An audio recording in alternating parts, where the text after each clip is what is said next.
आप सभी को देव उठनी या हरिबोधिनी एकादशी की बहुत बहुत बधाई।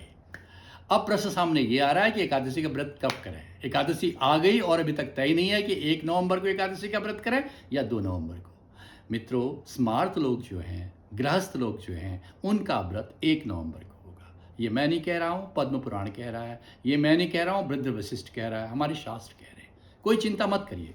अब लोग कह रहे हैं यहाँ पर भैया कि दसवीं विद्या है, उदय व्यापनी तिथि में, उदय काल में दसवीं है। वाकई दसवीं विद्या नहीं लेनी चाहिए। दसवीं विद्या एकादशी एकदम से मना है, लेकिन उससे भी ज़्यादा खराब है एकादशी, द्वादशी और त्रयोदशी का मिश्रण, जो कि 2 तारीख को हो रहा है। वो तो और भी खराब है। जिनके संतान हैं, जिनके पुत्र हैं, उनको तो एकदम स्मार्तों को मना किया गया है कि आप 11, 12, 13 दिन वाली एकादशी नहीं लोगे। तो उसमें वृद्ध वशिष्ठ ने, पद्म पुराण ने कहा, तो वृद्ध वशिष्ठ ने उसमें समाधान क्या निकाला कि अगर द्वादशी का क्षय है तो आप दसवीं विद्या बिल्कुल निश्चिंत होकर ले सकते हैं एकादशी।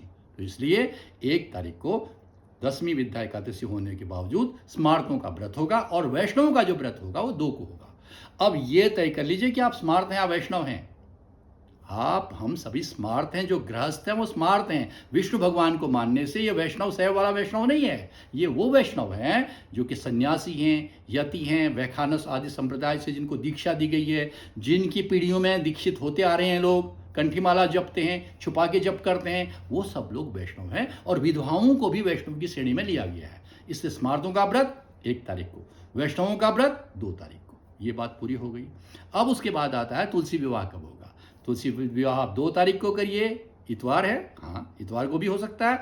इतवार को तुलसी तोड़ना मना है। स्पर्श करना, पूजा करना, विवाह करना मना नहीं है। 2 तारीख को कर सकते हैं, 3 को कर सकते हैं, 4 को कर सकते हैं, 5 को कर सकते हैं। कुछ लोग कहते हैं कि उसमें विवाह का नक्षत्र होना जरूरी है। बिल्कुल नहीं।